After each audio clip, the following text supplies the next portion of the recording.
কাঠ ব্যবসা নিয়ে গোলাম আকবর খন্দকার যে বক্তব্য দিয়েছেন তা আদৌ সত্য নয়, মিথ্যা, বানোয়াট এবং অসত্যের অপলাপ।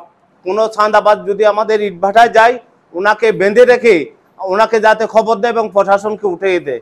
বিএনপির কেন্দ্রীয় ভাইস চেয়ারম্যান সাবেক সাংসদ আলহাজ গিয়াসউদ্দিন কাদের চৌধুরীর বিরুদ্ধে মানহানিকর বক্তব্য এবং রাউজানের প্রতিটি ইট ভাটা থেকে ৩ লক্ষ টাকা করে চাঁদা আদায় এবং রাঙামাটি সড়কে কাঠের গাড়ি থেকে চাঁদা আদায়। শনিবার চট্টগ্রাম নগরে উত্তর জেলা বিএনপির আহ্বায়ক গোলাম আকবর খন্দকারের এমন বক্তব্যের তীব্র নিন্দা ও প্রতিবাদ জানিয়ে সংবাদ সম্মেলন করেছে রাউজান ব্রিকফিল্ড মালিক সমিতি এবং রাউজান আদর্শ কাঠ ব্যবসায়ী সমিতির নেতৃবৃন্দ। বিএনপির কেন্দ্রীয় কমিটির ভাইস চেয়ারম্যান জননেতা আলহাজ গিয়াসউদ্দিন কাদের চৌধুরীর বিরুদ্ধে তথাকথিত উত্তর জেলা বিএনপির নেতা কিছুদিন আগে যে সংবাদ সম্মেলন করেছে চট্টগ্রামে, এবং সেই সংবাদ সম্মেলনের কিছু বক্তব্য আমাদের দৃষ্টিগোচর হয়েছে। সেই কিছু বক্তব্যের প্রতিবাদ করার জন্য আজকে আমাদের এই সাংবাদিক সম্মেলন। আমি রাউজান আদর্শ কাঠ ব্যবসায়ী সমিতির সভাপতি হিসেবে দায়িত্ব পালন করতেছি এবং কাঠ ব্যবসা নিয়ে গোলাম আকবর খন্দকার যে বক্তব্য দিয়েছেন তা আদৌ সত্য নয়, মিথ্যা, বানোয়াট এবং অসত্যের অপলাপ। উনি বক্তব্যে উল্লেখ করেছেন রাউজান রাঙ্গামাটির সড়ক দিয়ে যে কাঠের গাড়িগুলো যায়, ওই গাড়ি থেকে আমাদের নেতার নামে অপবাদ দিয়েছেন। ওই গাড়ি থেকে নাকি টাকা নেয়, 300 টাকা না 200 টাকা করে নেয় বলছে, কিন্তু এই কথা আদৌ সত্য নয়। রাঙ্গামাটি থেকে যে গাড়িগুলা ঢাকার উদ্দেশ্যে রওনা হয়, ওই গাড়িগুলা টিপি পারমিট থাকে, সরকারি অনুমোদন থাকে এবং বিভিন্ন উপজাতিদের বাগান থেকে যখন এরা কাঠ কর্তন করে তখন থেকে এরা ডিসির পারমিশনের জন্য আবেদন করে।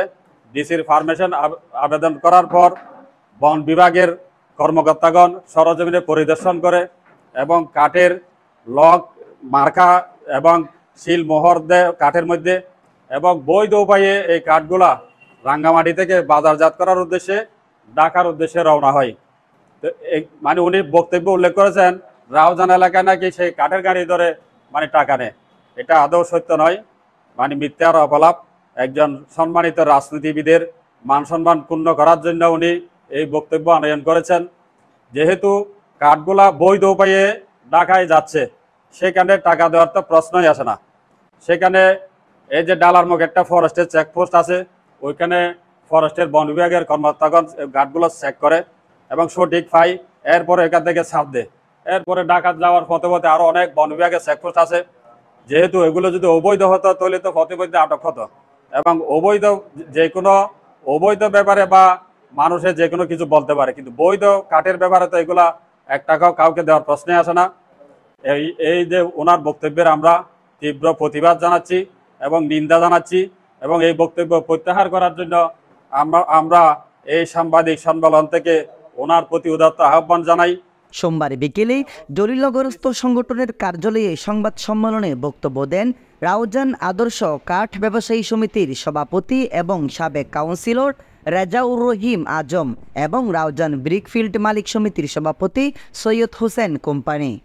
আমি ব্রিকফিল্ডের মালিক সভাপতি হিসাবে আমাদের রাউজানে ব্রিকফিল্ড আছে 24টা। আমরা আমাদের নেতার নির্দেশ হলো, আমাদেরকে যে নির্দেশনা প্রথম থেকে দিয়ে আসছিল, কোনো চাঁদাবাজ যদি আমাদের ইটভাটায় যায়, ওনাকে বেঁধে রেখে ওনাকে যাতে খবর দেয় এবং প্রশাসনকে উঠিয়ে দেয়। ওনার আজ পর্যন্ত আমরা কোনো চাঁদাবাজ সন্ত্রাসী আমাদের ইটভাটায় যায় নাই। যদি বিচ্ছিন্ন ঘটনা কোথাও যদি হয়ে থাকে সেটা আমাদেরকে জানায় না এবং আমরা জানি না। ব্রিকফিল্ডে চাঁদা যদি দিতে হয় আমরা সর্বপ্রথম আমরাই জানবো। তো সুতরাং এই ধরনের বক্তব্য দিয়ে আমাদের নেতার ব্রিকফিল্ডের যে চাঁদাবাজির কথা উল্লেখ করেছেন, 3 লক্ষ টাকা করে নিয়েছে উল্লেখ করেছেন, সেটা সম্পূর্ণ মিথ্যা এবং বানোয়াট। আমি রাউজান ব্রিকফিল্ড মালিক সমিতির পক্ষ থেকে আমি এটার তীব্র প্রতিবাদ জানাই।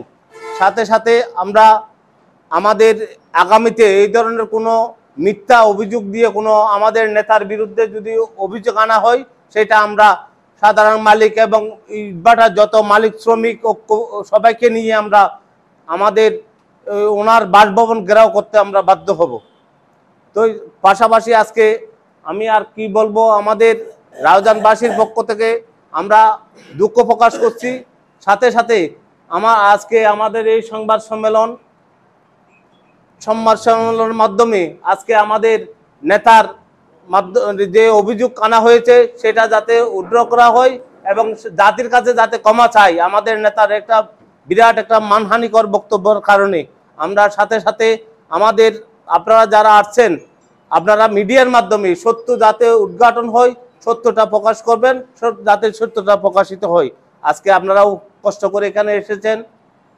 আমাদের কাঠ ব্যবসায়ী সমিতি তথা ব্রিকফিল মালিক সমিতির সকল মালিকবৃন্দ এবং ব্যবসায়ী ভাইরা এবং সাংবাদিক ভাইরা, সর্বস্তরের জনসাধারণ যারা কষ্ট করে উপস্থিত হয়েছেন, আমি সবার প্রতি কৃতজ্ঞতা জানিয়ে আজকের সাংবাদিক সম্মেলন এখানে সমাপ্তি ঘোষণা করছি।